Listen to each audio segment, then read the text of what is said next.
right. It's complete. Thus why the number 7 has such significance in religious history all over the world. It represents the number of ultimate completion. It represents a lot of other things also. It's the only number that actually doesn't exist in reality. If you think of the 7 colors of the prism, like the rainbow, that you can never actually reach. That's why we say 7 doesn't really exist, although it does. The 7 colors are sure there, but you can never get out and touch that rainbow. You can never get close enough to it. That's the mythology behind it. 7 days, 6 nights of creation. Okay. We've got that established. Now, let's see how the Maya put it to work. Drink of water. Okay. Each of these levels, and by the way, these levels are named by Dr. Kalaman and Lungold. The Maya did not call them what we're going to call them. They called them something really different, really weird, and it would take 3 hours of explanations to go through why they called them those things. I'll explain by starting with the first level of creation.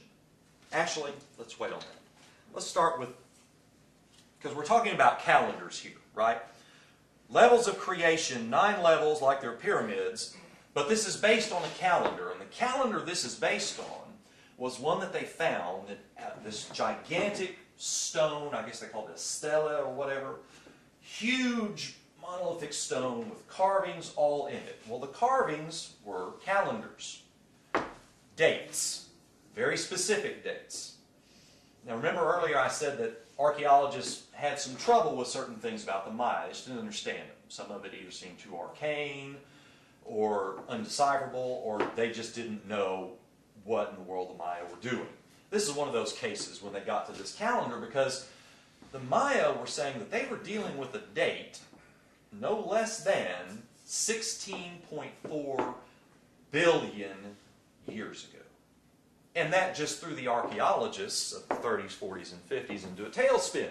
What in the world are a bunch of little brown people in the jungle making pottery thinking about numbers as big as 16 billion? And so they shelved it and forgot about it.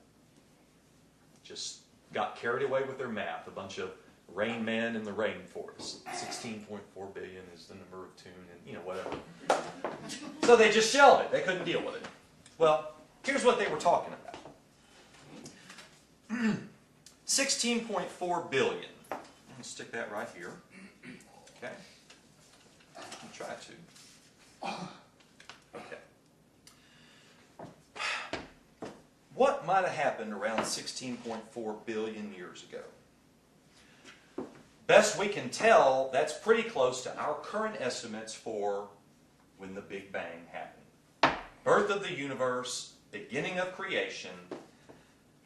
Right now we estimate somewhere between 14.5 and 15.5 billion, give or take a little here or there.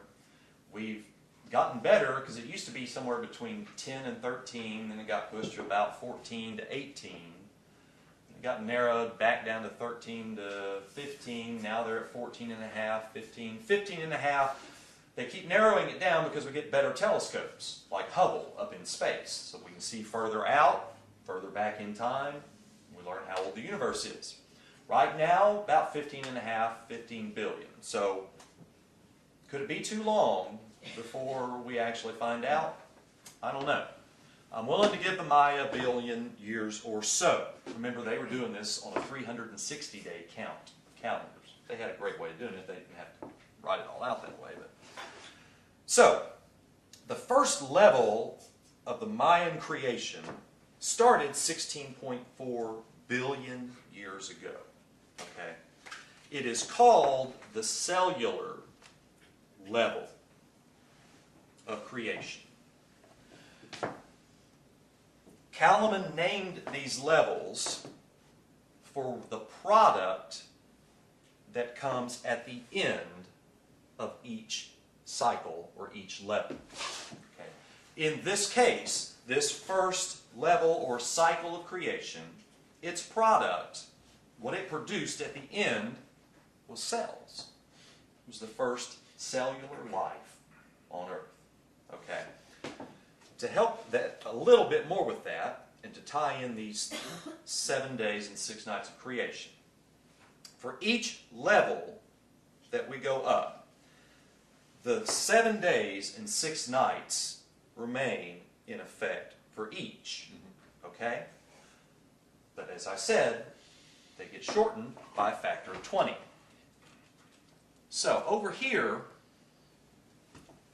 in the cellular cycle, 1 day or 1 night is equal to 1.26 billion years. Okay? 13 times 1.26 billion gives you 16.4 billion. Okay? Everybody with me so far? All right. Each day and each night in this cycle lasts for 1.26 billion years. Now, I'm going to throw up another one here so we can start to get the idea. And we're going to look at the mammalian cycle.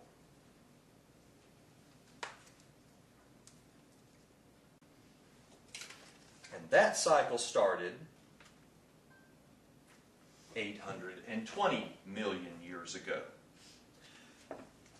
Named the mammalian cycle because at the end of this cycle, we got the first mammals.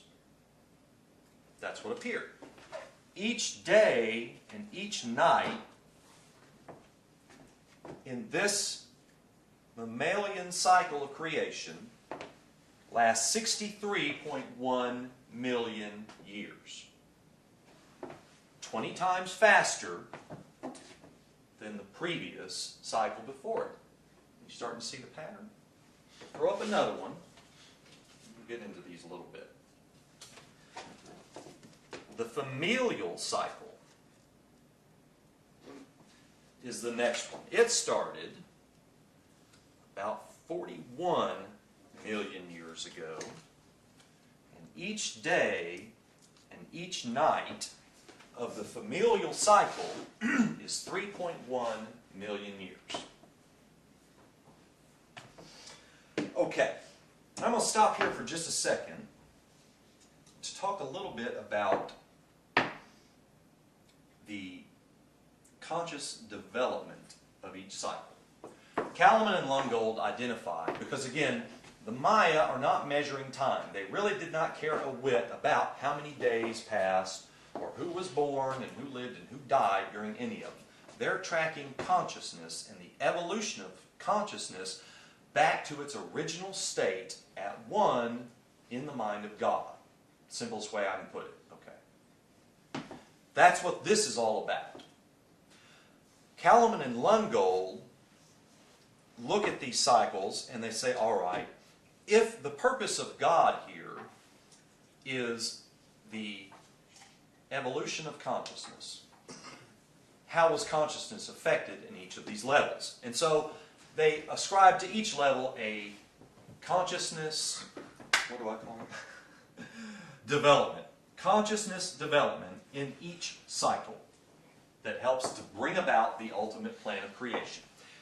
In the cellular cycle, the consciousness development is very simple. It's called action-reaction. Action-reaction. The most basic type of response that exists. And again, at the very end. We get here to the mammalian cycle, the second one. Okay? And we're talking about a conscious development of stimulus response. Now, this is very different from action and reaction. Stimulus response is, say, on the line of that little microbes and amoebas or whatever, and they sense a warm area that is conducive to their flourishing, and so they might respond by going to it, or if something gets very cold, they may freeze to death and die. Stimulus response. It's still very basic, but there's a little bit more involved, okay? But remember, we're still talking about periods of time that are massive, massive periods of time. Big Bang starts 16.4 billion years ago. 63 million years ago, we started to see the first mammals coming out. In the familial stage, named because this was where the very earliest relationships started to form. Okay? And again, this is the product of each cycle at its end. Meaning it's carried over, whatever idea, whatever product comes out of this cycle is then carried over into the new cycle, much like the seed in our previous analogy, and then is subject to the same 13 principles as it was down here, only at a rate 20 times faster. So in the familial cycle, the consciousness development is stimulus and individual response. Now we're getting something very different, because we're moving away from the idea of a school of fish that operate as one, right? When they move, the whole school moves with them. Now we're talking about having a stimulus, but instead of the whole herd moving, a few of the monkeys or whatever don't. They have an individual response to it. Maybe they decide that running that way is dangerous for whatever reason, and they run another way. Okay? Consciousness development. Still very early and still very primitive, but this is what we're charting as we move up through here. And so we come to the next cycle, called the tribal cycle. And the tribal cycle started 2 million years ago, and each day and each night in this cycle is 158,000 years. Okay? 158,000 years. It was at the end of the tribal cycle that we begin to see, of course, groupings into loose-knit tribes and communities of animals and some of the very early humanoids and those kind of things. The consciousness development in this cycle becomes rather astounding. Similarities and differences. Remember what we were talking about earlier about consciousness and awareness and about establishing recognizable patterns. This is the idea behind that. Right? Similarities and differences. We kind of all look the same. They kind of all look different. Or, this fruit tastes really good and I feel good when I eat it.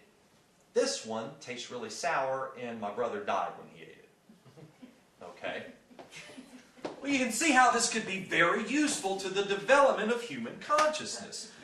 Similarities and differences. We recognize them, we establish patterns, and now we get to move on. We get to make decisions because we can recognize differences and similarities, what's friendly, what's not, all these things. That's the consciousness development here.